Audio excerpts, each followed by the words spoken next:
Hey, what's up, everybody? Good morning. This is Landscaping to the Point with my guest host down there, Josh. Josh, welcome. And I am Scott from Landscapes by Acme. How's everybody doing this morning? Morning, We are everybody. live. It is a good week. It's been nice and warm. I don't know about you there down there, Josh. It's been nice and warm over there by you guys. It's been decent, mild. Hasn't been warm, but it temps to drop in this week. So Okay. Yeah, that's it. It's going to be interesting. Hopefully you'll get more snow. I mean, they're talking really just a little quick dusting, nothing really to be worried about. So that's a good thing. So they're forecasting us for Monday to Tuesday night, 2 to 8 inches is what their forecast is right now. They leave that open pretty vague. So something's gonna happen Monday night into Tuesday. We don't know what it is yet, though. oh, that'd be very interesting, I guess. I mean, it's probably going to be something like out of the ordinary. Like they'll say that, and then there'll be nothing. So You know what? 45 degrees most of the week, close to 60 yesterday. It's in the 30s today, but it feels nice out. I don't. I mean, you'd have to have a crazy deep freeze and like significant snowfall. They're saying the heavy snowfalls between 6 a.m. and 1 p.m. Tuesday. I don't. right. We don't have daytime storms in the Northeast anymore. Yeah, I don't see it really totally. I mean, especially here. I mean, we dropped down to about 35 at night for the last week, but we've been kind of like at the 50s. We were 65 the other day. So, I mean, I don't see to where if we do get anything, it's going to really affect anything Hmm. or, make a big difference on attaching to anything. So, Have it'll you be uh interesting. have you made any billable snow time this winter? Yeah. Yeah. Actually, we actually made more this year than we did last year, even though we didn't have Really? as much. Yeah. Yeah. What's your So, average snowfall at down there? our average is like about 35, they said. And then the last 2 years, we've only had 25 inches. So not good, but not bad. Yeah. So it'll be interesting to see how it goes from here on out. So You're doing better than last year. I mean, shit. mm, yeah, that's always a good thing. I mean, we're making more than we are last year, so I'm a little bit happier right there already. Yeah. So that's a good thing. So our topics today are Swifties and pricing. Everybody knows what a Swifty is. I mean, I think that's what Jensen is. Yeah, I think he's really actually in Las Vegas today since he couldn't join us because he loves Taylor Swift. So I'm pretty sure he had to go there and see Taylor Swift up in the booth. I don't know about you, Josh. I mean, I don't think you are because I know you like corn and all that stuff, kind of like more like me. So I doubt that you're into Taylor Swift. I don't even think your daughters are into Taylor Swift. So I think we're good on No, that. no, no. My kids are No, definitely not Swifties, that's for sure. I don't even think I could probably hum a song that she right. sings, but I couldn't name a title of a song by Well, her. there's got to be one. Come on. I know you I, probably know them. I stay up too late. That's all I know. That part. Yeah. Well, at least you know something. So, what's your predictions for the Super Bowl? I mean, are you looking more for the 49ers or are you looking more for KC to win it again? So I am rooting for the Niners. I was more of a Niners fan in the '90s to like that Joe Montana, Jerry Rice era. KC got there. It's funny. I was born in Kansas City, so everybody around that knows me thinks I'm hardcore Chiefs. But I'm like, nah. Like they did their time. I can't stand Pat Mahomes. Like I'd like to see the Niners win it. I think if the Niners win it, it's going to be a close one. But more than likely, it might end up being a blowout. Casey over San Fran. A lot of people are saying that it's gonna be within 6 points. It's gonna go into overtime. I could see it going into overtime, but I don't really see it going that far, really. I can Um, only see it going into OT if San Fran is keeping up with Casey. Casey's been here before. Oh yeah, they have. So I mean, I could see them changing the whole game there on that. So definitely will be interesting to see who wins. You gonna watch the whole game, or you just Uh My wife has like a event going on, like a Valentine's Day event, so I'll probably catch like right at halftime. Everybody leaves towards the end of it, so I like to try to catch the commercials. Yeah, and so Yeah, the commercials have been trashed the past couple of years, so we'll see. yeah, Ursher is on the halftime show, so I was an Ursher fan when I was a teenager, so that'd be cool to check out. yeah. That would be. I think it's going to be a good halftime show. I mean, it's one of those. Actually, they actually got a good halftime show going this year. Hopefully, commercials are always good, but I feel like like you said, the last couple of years they just kind of dropped off, and that, um, it's just not there. Like all the commercials are not there. So Well, it's the viewing sport. Like a lot of people, like unpopular opinion is that like football and baseball are dying sports. Just I think a right, lot to do with like the CTE and kids not like parents not putting their kids in contact sports like football anymore.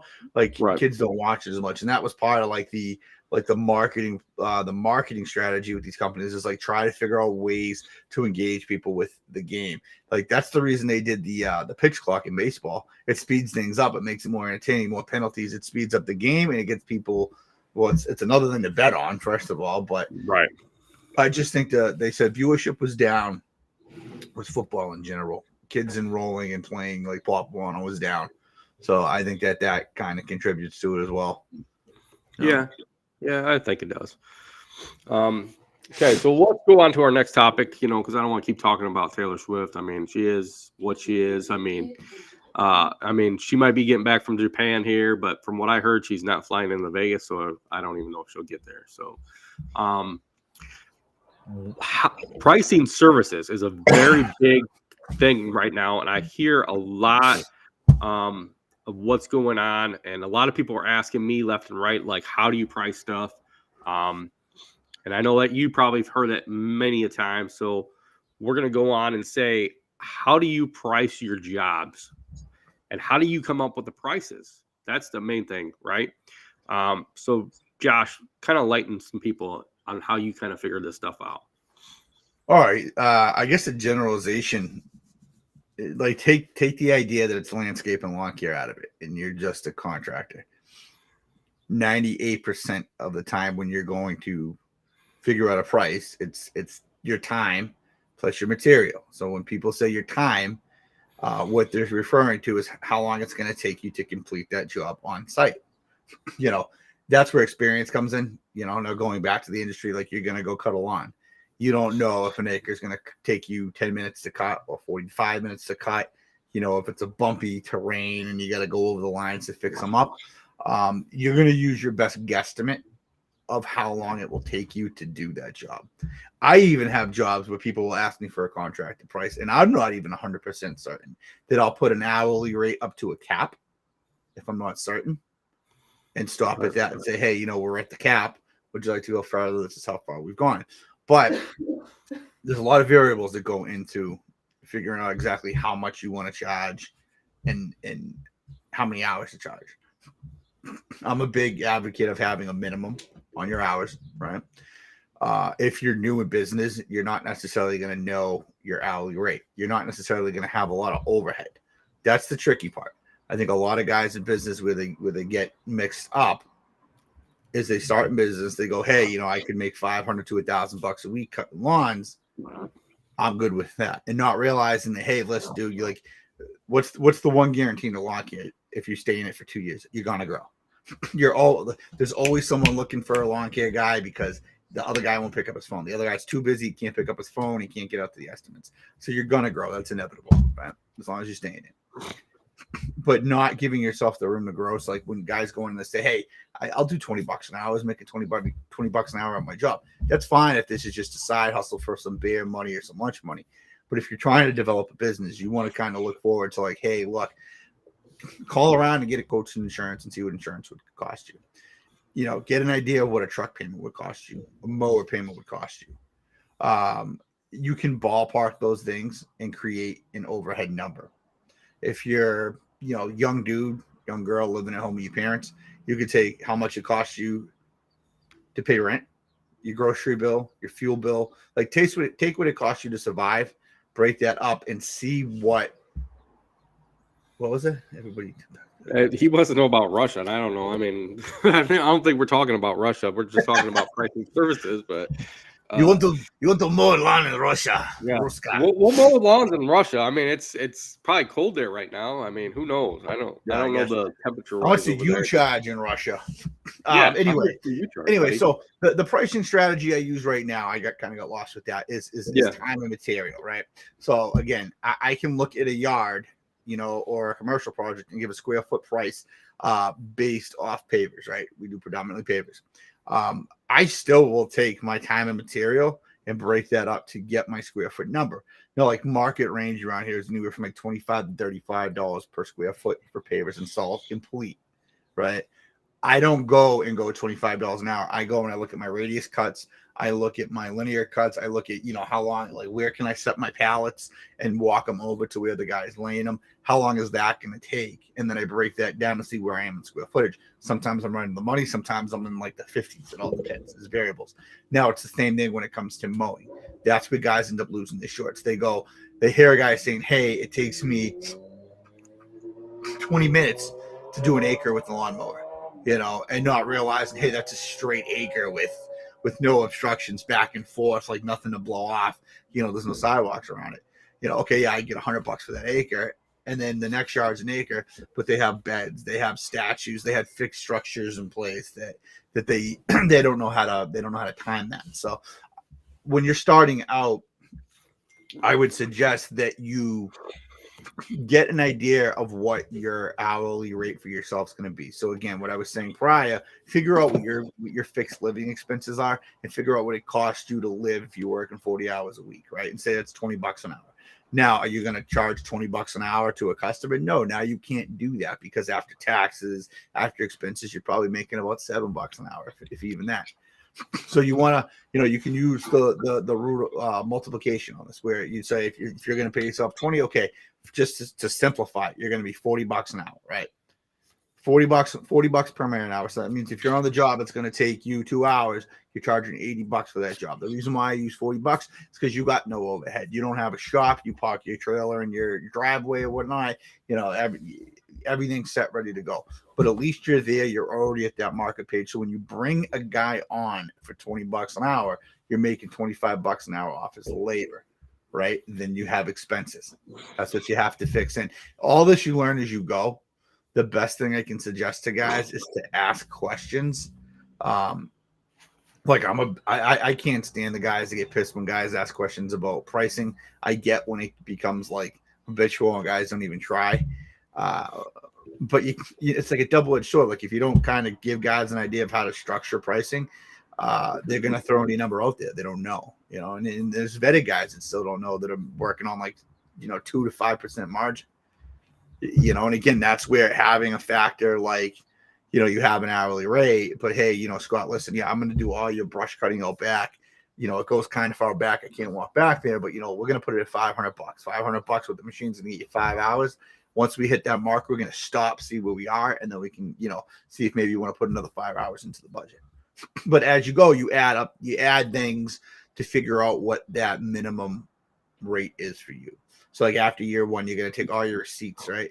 And that's why you have like QuickBooks or some sort of accounting software, and you can see what it costs you, what your expenses were to do business throughout the year. Even your expenses that you write off, you still have to factor those into your hourly rate to figure out what it is. I remember one year my expenses were so high and we were just a little everywhere.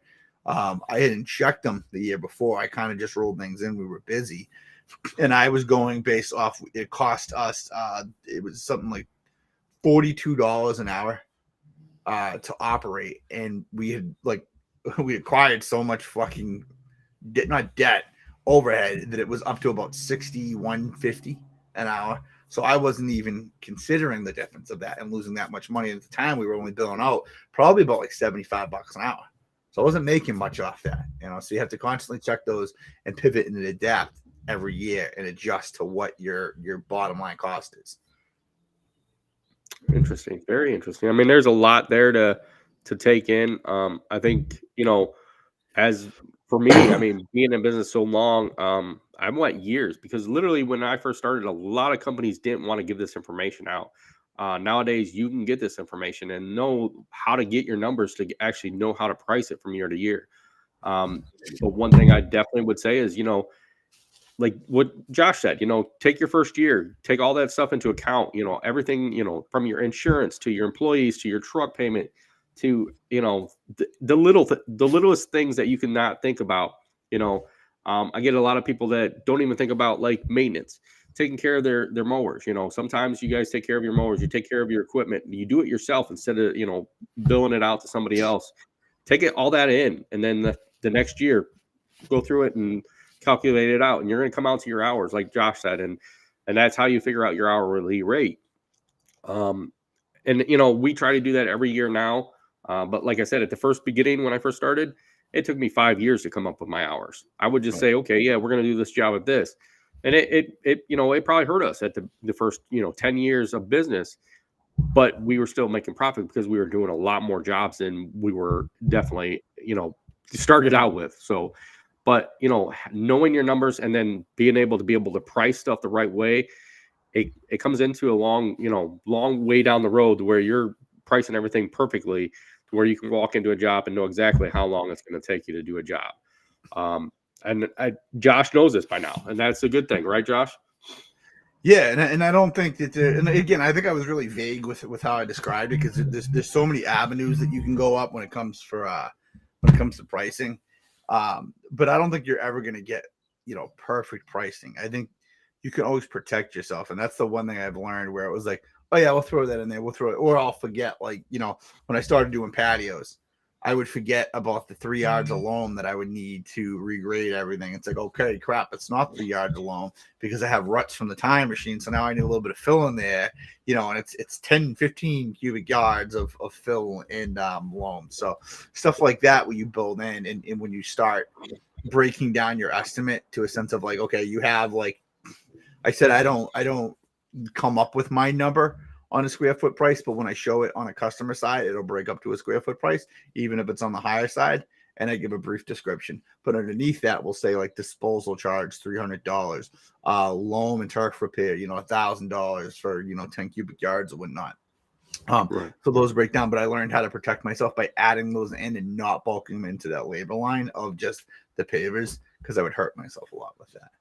But yeah, I mean, it all comes to time. Like, you do even the lawn mowing, like that was always the hardest thing, because I think when I started, I had a 48-inch walk behind, and like it'd be hard to ask a guy like, hey, how long does it take you to mow this, when he's using like a 52-inch drive ride on zero turn.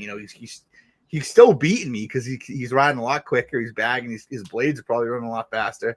So it's different. And then, like, going up to a house and, it's a half an acre, but you can only fit a 21-inch mower back there. And there's a lot of variables that came up. I learned a lot those first 2 years. I don't think I lost a lot of money my first 2 years of business. I was probably extremely profitable those first 2 years because I didn't have much overhead. I didn't run insurance the first year and a half or whatnot.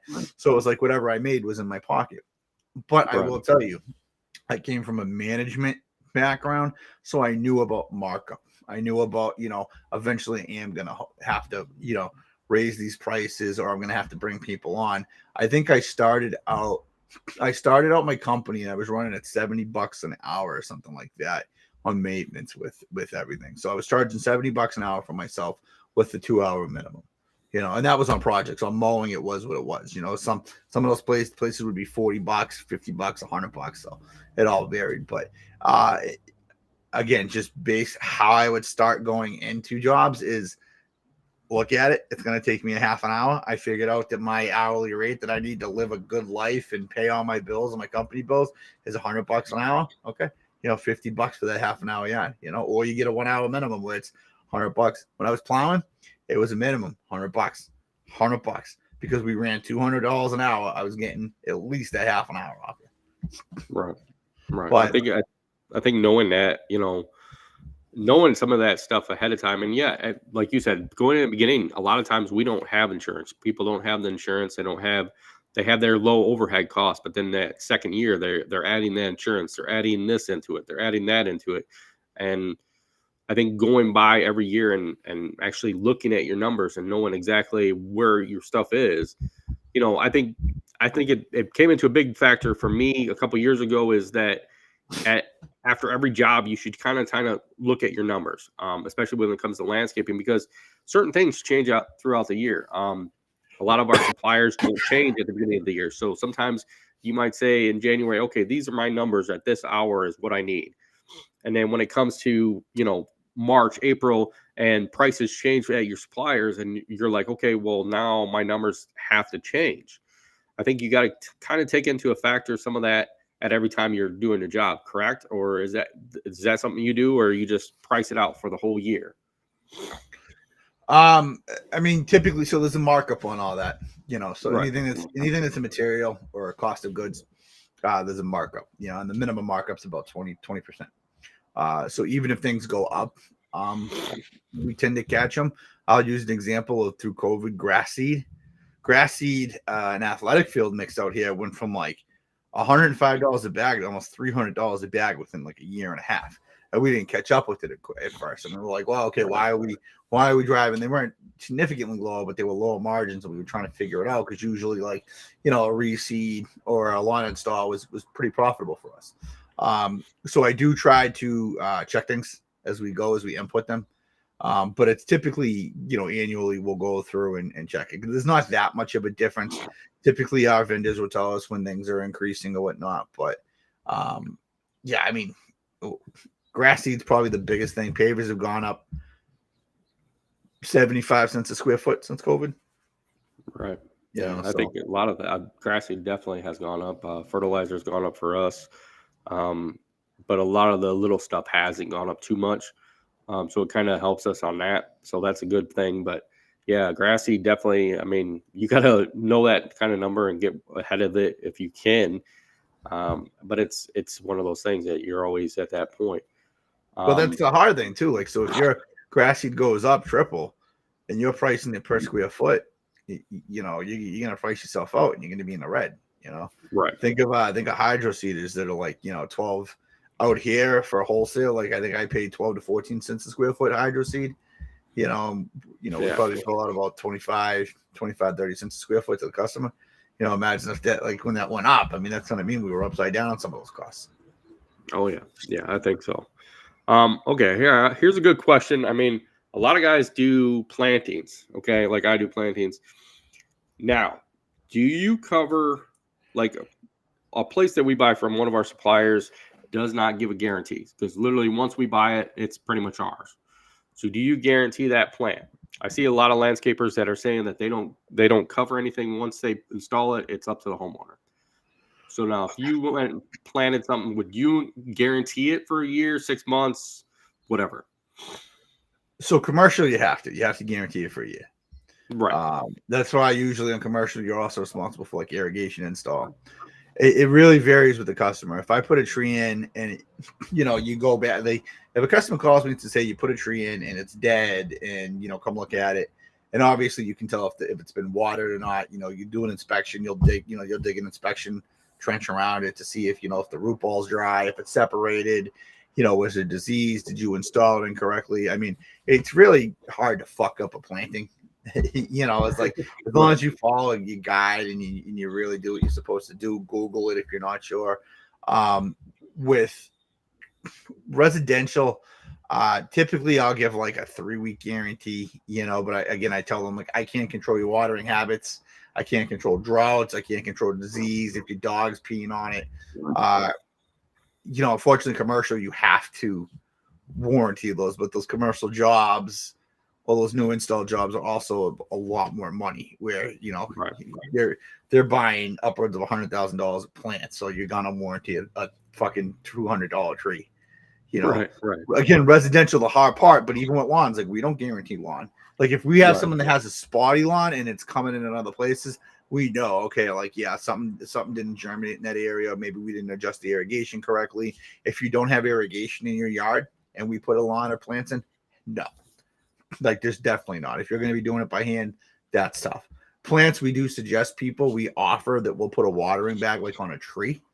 A lot of residential people will opt out of that and say they'll take care of it. We give them watering instructions. I've replaced them for people. Like we've had arborvitaes that have died out and we've replaced them just because people have spent money. They were patient about it. They were reasonable about it. But Yeah, that's tough. I mean, for me personally, I don't think I get more than a 30-day warranty on plants. Okay. Because you can't control those variables if they're watering them or whatnot or not watering them. Right. I think that's one of the biggest things. We had that a couple years ago that we put a stipulation in it because we got kind of burned about 5 years ago where a lot of the people weren't watering the stuff that they were putting in. So we put a stipulation when we install plants that they must water, or we'll put in an irrigation system for them to make sure that they're watering. So we had a customer come back literally, we warranty them for usually 6 months to a year. So we had a 6-month warranty on it. It came down to where end of the season, she didn't water at all. We had, we were on the property every week pretty much because we mowed it on top of that. So we kind of were telling her like, hey, you need to make sure you're watering this. The stuff's starting to look dry. And, it was getting warm and she didn't do it. And then pretty much she came to us and was like, well, why wasn't it, taken care of? And I was like, well, you opted out of the irrigation system. You opted out of, making sure that it was getting watered. So I can tell right now that it's not been watered. And she goes, well, yeah, I did kind of do on that. Well, are you going to replace them? And I said, well, I can replace them, but it's going to cost you. So she literally had her husband went and hired another company that said they warranty it for over a year.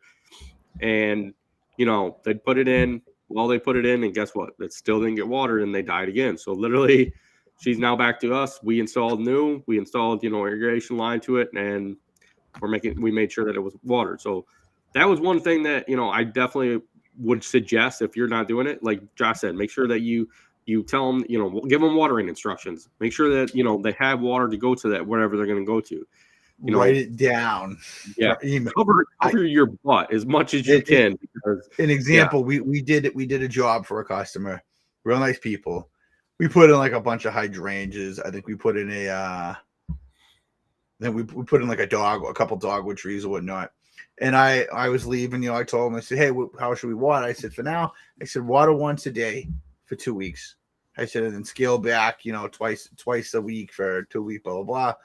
And they call back and say, hey, listen, the plant's not doing good. They're browning out. I said, well, if they're browning out, it sounds like maybe they're getting too much water, not enough water. It depends on how quick.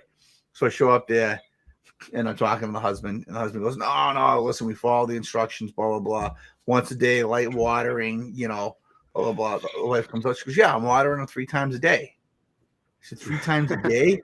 It's like, yeah. I was like, no, that explains it. So they scaled back. We did have to replace a couple hydrangeas for them. And the reason I did that is because obviously, like, I never know if I set an ass backwards, right. So, it's my work. So just to be fair, I'm like, you know what? I'll replace it. It was a couple $100 worth of stuff. I do know that Bower and Branch has a fertilizer for shrubs that I love to use. It's called Elements. The stuff is amazing. It's one of the best, for me personally, it's one of the best organic plant fertilizers on the market. If you work with like perennials or flowering shrubs and you work with a garden you're familiar with and you use this, I guarantee you, use it for a season, you'll see a difference. Bower and Branch with their trees, I don't know if it's specific to their trees, but I know at the nursery that I buy the trees and the fertilizer from, if I treat or I buy the Bower and Branch fertilizer Elements with the purchase, they warranty that tree for a year. You have to register it on their website. But now I think it's going more towards you have to use Bower and Branch trees. Okay. But that'll give you a warranty. That is a selling point. I do know people that'll warranty plants for 6 months to a year. For me, it's just if you're getting the money for that tree, great. Right. But typically competition on 3 is the cost of the tree times 2 or times 3, depending on when you market. And usually it's this difference is split, and it's the cost of the tree times 2.5 is what most guys are doing. Right. So, I agree with that. You do, what's an October sky maple up here is like, $250, $300 for the tree this time of year. You know what I mean? Right. So it's like you're not going to warranty that out for a year, especially if someone's not doing the job of watering it. So no, I think it comes into it. I've seen a lot of landscapers that don't warranty a lot of stuff because of the whole aspect of you can't trust the customer, and I think you can trust the customer. You can give them instructions, and if it's done right, like you said, and you notify it, and it's all in writing. they know that they can do it, and I'm pretty sure a lot of the customers can take care of their lawn and landscape. And that's why, I mean, if they hired you to do other things, they want their lawn taken care of. So they'll figure out a way to make sure that that works. You can warranty as much as you want, but like the suggestion I would make was build that warranty into your price. So like if you're doing like the ×2 or ×3 rule, right? Right. You might want to do ×4 and just tell them, hey, there is a 1 year, like we're competitive, right? Because we got a 1 year warranty on that tree, where you're actually building the price of that tree. That extra $200 for that tree is built into the price. Yeah, I think it should be. I mean, especially if you're going to guarantee it, definitely do it 3-4 times, because at that point, who knows? Like one year from now, it might be a day before, and this died. At least it's covered. You have that price to go out and buy another one. One thing that we're doing is gonna starting this year, since we have our nursery license and everything, we're gonna buy double the product. So that way, if we buy 10 arborvitaes for a customer, we're gonna try to keep 10 arborvitaes in stock, and then warranty them. So that way we have them in stock. And I think that will hopefully change a little bit, but you never know. I mean, a lot of times customers take care of their stuff. Another thing we did start adding is we add tree bags to our customers, and we actually charge it when we install a tree. So actually, it's on that charge. So that way, hey, we put the tree bag on it. We filled it the first time. We're going to show you how to fill it. This is how you got to do it. Go ahead and do it. And I think that's one thing added to, it's an added extra service to somebody. And they can go out there and make sure it's filled, so they make sure that water's there for them.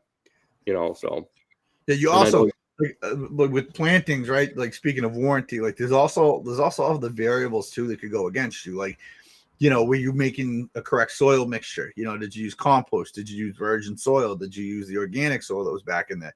Did you use fertilizer? Did you water the hole before you put it in? So there's also things like having like a process explained like on your estimate of like, hey, it's $500 to install this maple, and it's excavate hole, soil amendment if needed, watering hole, fertilizer, backfill, compact around back, root ball, burlap, cut wire, mesh back, blah blah blah. If you explain how you do it and you follow it to the T, that's how you can go around warranties also and say, hey, like we did our due diligence on the install. You didn't water it properly, or you didn't stake it properly, or you overwatered it, underwatered it, whatever it is. It's the same thing like when we're doing like a development plan. If we follow the plans to the T, and it fails, it's not our fault. Right. If we follow the planting plan to the T and everything there burns out and the irrigation was working, it's not on us. The liability is on whoever put the plan together of how to plant them. So if you put it together and that's the way to do it. I mean, listen, you buy from a nursery, you can go in and ask the nursery, hey, what's the proper technique to install or plant this tree? Because there's a specific way to do it. Like a lot of guys don't cut back on the flare for the root knuckle. They don't scratch the root ball on like perennials or little potted plants or anything like that. They don't cut the bottoms off. There's little things like that to expose roots. It's the proper technique of planting that, if you're just fucking buying a plant and throwing it in a hole, no shit, it's gonna fucking die. Right. But most guys that get into the technique and know the craft of planting and how to install correctly and amendments and fertilizers, those are the guys that are probably already getting that 3-4 times the cost of a plant. Right. Here's a good question for you. We were talking about installing, so I have a good question for you. Yeah. We ran into an issue at one of our properties. It was beginning of last year. We had to replace a tree for them. So they had another company come in the year before, installed it, didn't give them a warranty, which it's, I understand that because it was out in the open and it didn't have an irrigation system on it. So we went in there to go get it. The customer paid for the tree. We went and picked it up from the same place that they bought it from, originally, because the other place wouldn't come back out and reinstall it unless they, paid, triple the price to have it installed. So we did it, for our labor to pull it out, pull out the root ball, remove it and all that stuff. So now when you install it, here's a good question for you. Do you take out the wire mesh and the burlap off? because we found out that the root ball was not exposed. It was the burlap was still on it. The mesh was still on it. And the other landscape company told them that you don't have to do that. The roots will just pull right through that burlap. The burlap should be coming off. So I feel like this is like debatable. Some guys will say cut the burlap back halfway. Right. Typically what we do is we'll cut the basket. It depends on how good the root ball and the soil conditions are. We've had it where we'll cut the basket. The basket's gonna rot out. Right. Guys, some nurseries will say they're not gonna fucking rot out. It's stale, it's gonna rot out. So you cut that back. Usually what we'll do is if we got kind of a dry root ball, even after we soak it, we'll cut that burlap down to almost nothing. But a lot of the time we're trying to rip that shit out and maybe keep the basket in place. But I do like to go in bare if that root ball's solid and if I can get in there and plant it correctly. But I mean, I've gotten plants, man, like big trees where like you go to take that burlap off, man, and that thing's ready to just disintegrate. You know, and that's kind of a shitty idea. Now that I have seen guys that will put them in and literally just cut the burlap at like the first quarter around it, which I'm like, you know, rule of thumb, like even Home Depot will tell you, you go in, you have the plastic containers, the breathable containers. A tree's only going to grow as far as the roots can expand on it. So like if the roots are constantly fighting against that burlap, they will grow through it, but it's going to stunt the growth. Yeah, so you need to be able to have access for it. So it's like you have to keep the burlap on. I understand, but you can also put that tree in. I'm using tree because my worst experiences have been with trees. Put that tree in and start building around the bottom, and then start cutting that burlap back, or slit that burlap and leave it in and take it off. But no, I mean, I would, for the most part, I take the majority of the burlap off, or cut it through, pull it out, and maybe leave the wire mesh in there if anything. But I try to take them out most of the time. Yeah. Good information. So everybody, if you listen to that, definitely, you know, it is debatable. I think so, but I think you definitely have to let that root expand as much as it can, because it can get root bound inside that burlap for a while. And it does take a long time to get out. But it can definitely stunt growth. It can kill the tree within a year if it's not properly watered or maintained. So definitely try to take as much out as you can. But like Josh said, if that soil's not in there good, it's going to be really fun to actually get it in the hole and actually help it survive. So, you know, I think, like you said, maybe getting it in there if you can tell that it's not perfect, and then cut around what you can to kind of keep that mesh in there. We try to take as much off as we can. I think we buy from a couple different places, and we haven't really had too many problems. The one place we did buy from, the dirt was not compacted right, wasn't sitting right, so we don't buy from them no more. So we actually buy from places that it's actually taken care of. So you don't really want stuff root bound. I mean, especially when it comes to trees, bushes. I mean, bushes. I've seen people actually take and just cut the bottoms off of buckets too, and I think that's just, yeah, you're going to let it grow, but you're not letting it expand widthwise.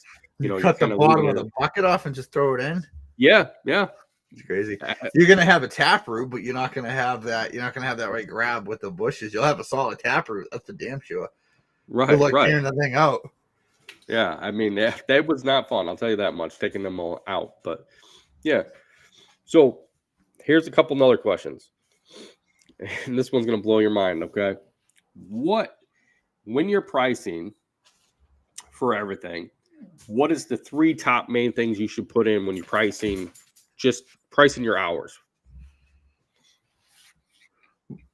What's the top 3 things I should put into the estimate? Yeah. Like if you're just pricing, let's say just a normal, like if you looked out at a landscape, you're doing a patio, what's the top 3 things you should make sure when you're figuring out your prices that you should have into your price? Access. Okay. Access, staging, and liabilities. Liabilities being like, if is there a brand new fixed structure there? Are there utilities running through there? The cable lines, dog fence wires, so stuff like that you want to take into consideration. We dig safe, we mark. We do ask them to mark out like dog fences or anything. The dog fence companies, the Invisalign companies, or whatever they're called, will come out and mark the fence for them as well. So that's like, a lot of people don't know that they can mark them for the customer. you may break them, but we take that into consideration. Obviously, like where you can put your bulk material, like your base material, your sand, your pavers, like how long will it take you to get from point A to point B for the install? Like all the industry rates, like when you start really learning about like production rates to me, especially with pavers, are based off like best case scenario. Like, so it's like 200 square feet per guy per day is what you're supposed to lay by industry standards, but that's having like access to the pavers, not going like, all right, Scott, go all the way around the back with the wheelbarrow and come back up to the front with 20 pavers in your hand, and your wheelbarrow, and go with that. So you have to take that in consideration, because obviously if it's going to take you double the time to move material from point A, point B, because you can't get machine access back there, it's not your fault. It's not that you're ill-equipped. That's the only standpoint. I've had jobs where customers have not let me take the fences down, did not want to track up the yard. It's like, hey, listen, we'll do it with wheelbarrows, but it's going to cost you 4 or 5 times the cost of the job. It's not just because you want to get in and get done. It's like, listen, I could get 3 or 4 other jobs done in the time it takes me to do this, because you don't want to tear up your lawn. So, yeah, I definitely take liability, staging, and whatever the other things I said there. So, okay, now you're talking about calling it, and do you call all the utilities yourself, or do you call one number? I know for us in Ohio, it's one number we call, and they mark everything for us except for like dog fences and irrigation lines. Yeah, so we have DigSafe, which is 811 up here. Okay. They typically will want. How good do you trust them? I don't. See, I think that's one of the main things everybody should know is, even though it's marked, don't trust those markings. I mean, they could be just off a little bit. Like I've seen them off 5-10 feet off from where their marks are. So you gotta always be safe when you're digging. Is that correct, Josh? Yeah, I think it's like a 3-foot buffer in either direction when they mark. They've been off as much as 10 feet when we've done it. We've had gas lines that were buried like maybe 8 inches under grade, which is fucking scary. Right. You use common sense. 811 for us will gas, electric, internet, and I think that's pretty much it. Water in most towns out here, you have to call directly. The reason why is because water, they want to know who's tapping into the water lines. Even if you're not, they want to know who's out there.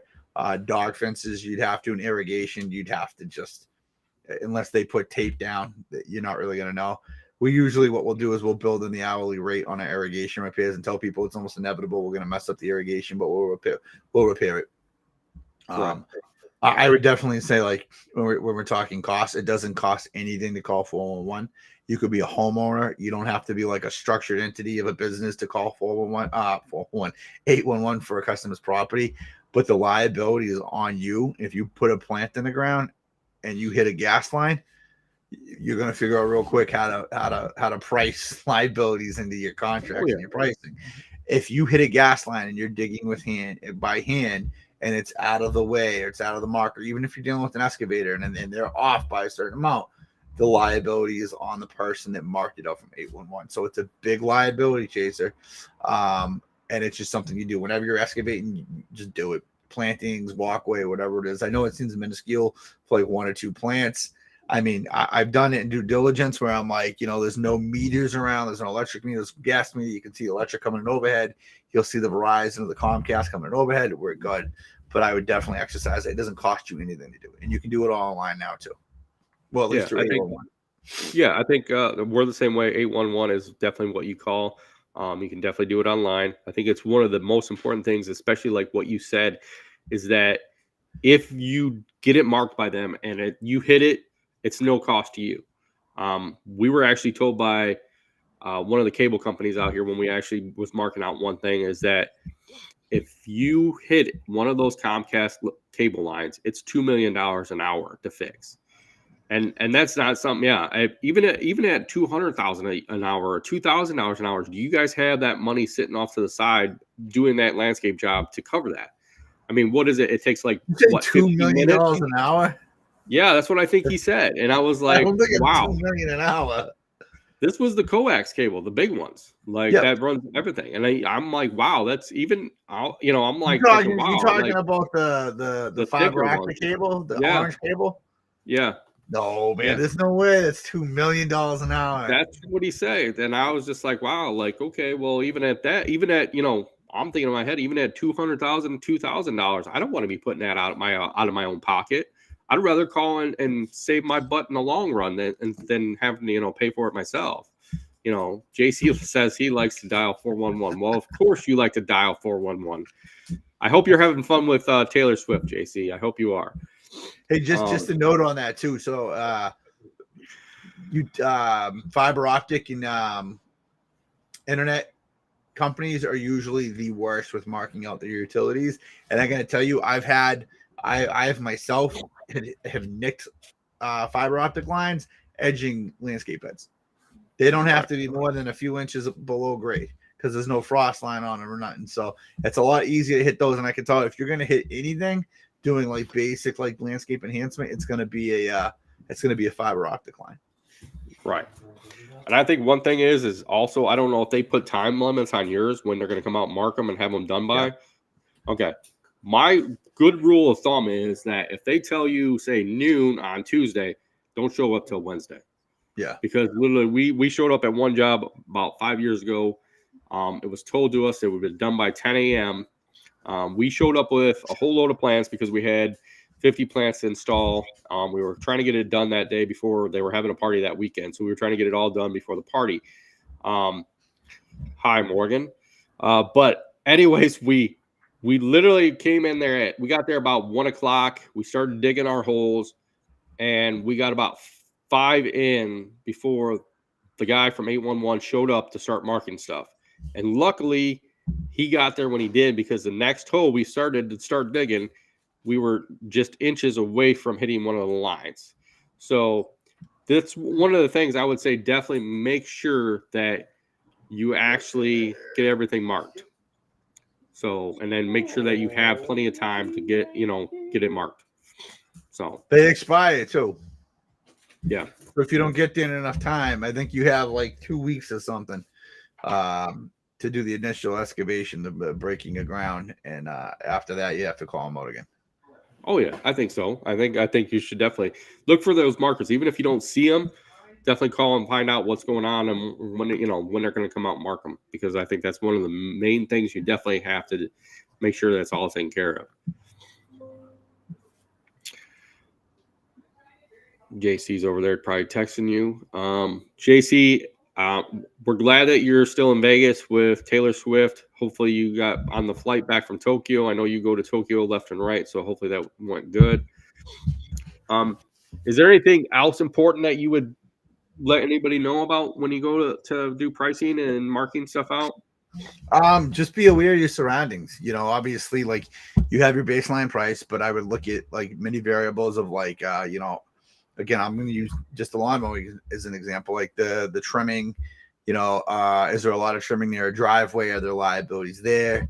What do you have as far as like payment terms? When Right. you're presenting an estimate to a customer, like, is it due upon completion? Is it net 30, net 15, net 7? Make sure, like, try to minimize the amount of questions the customer would ask on the bill. You don't have to go in crazy and write like a novel when you're writing your bill, but try to be, those CRMs like Java or QuickBook.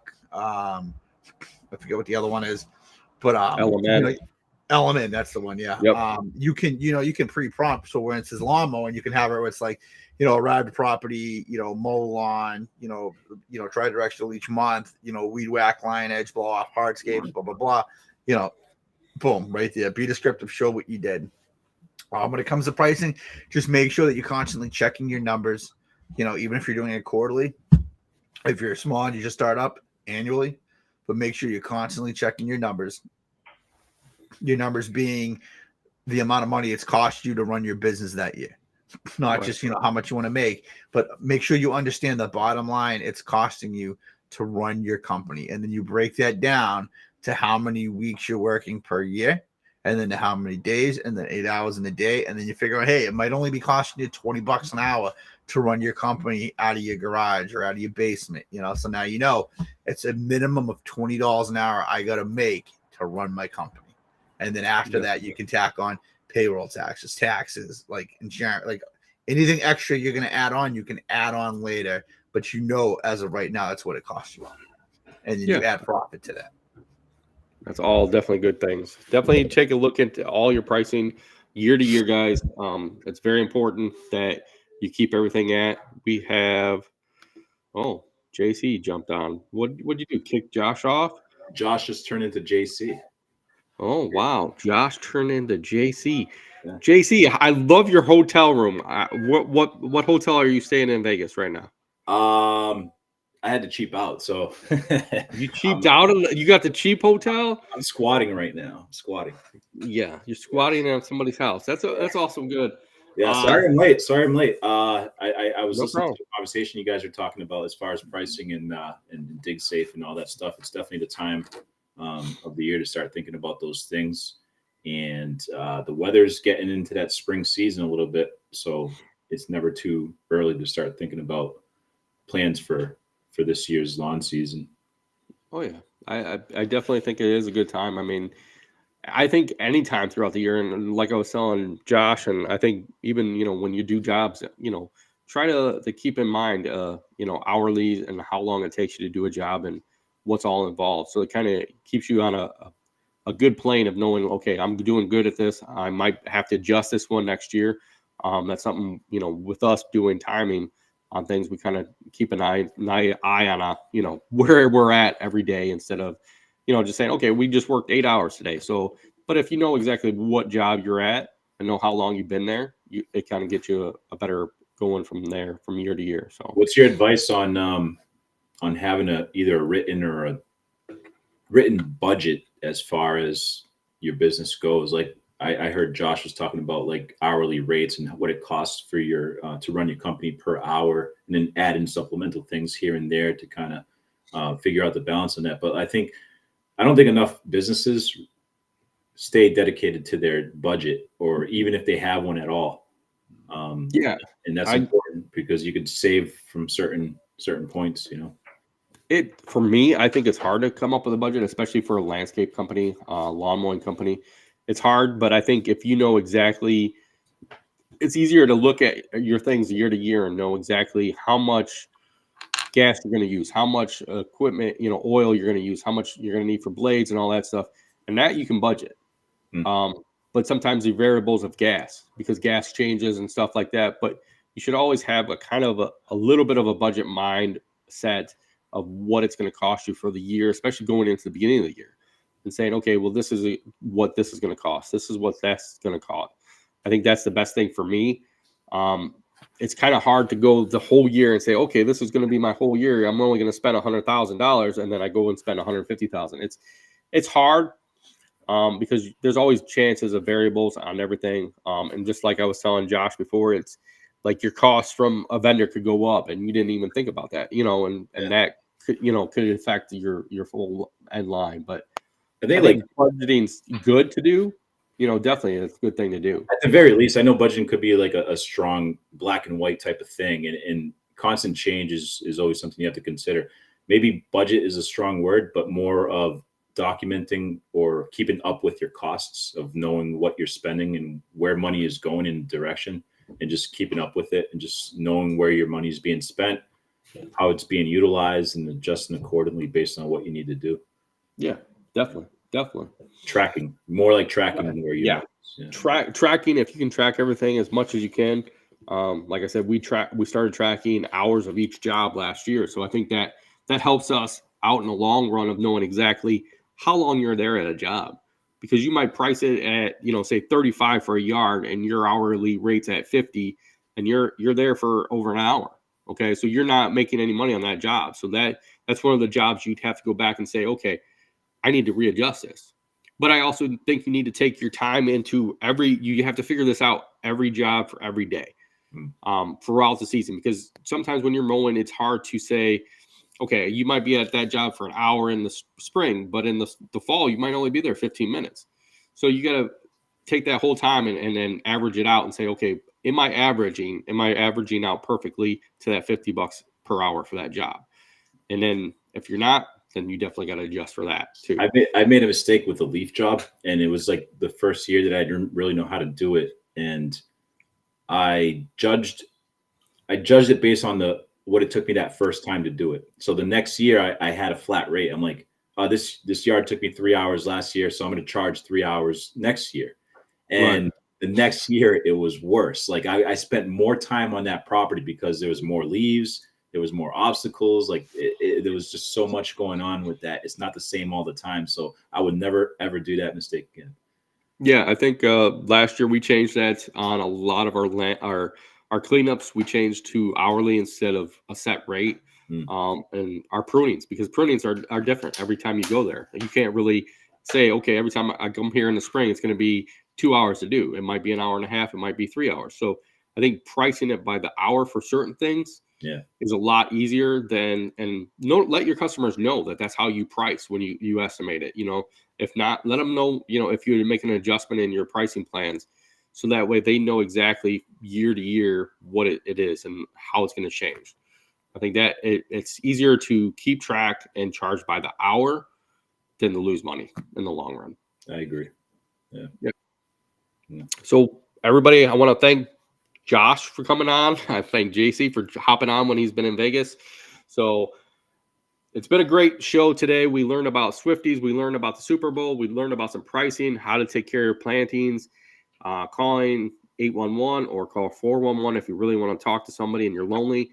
But I want to thank everybody for being on. Keep watching us on here on Landscaping to the Point podcast or on Landscaping by Acme. Listen to us on Spotify, and thank our sponsor, Cujo Yardware, for sponsoring the show.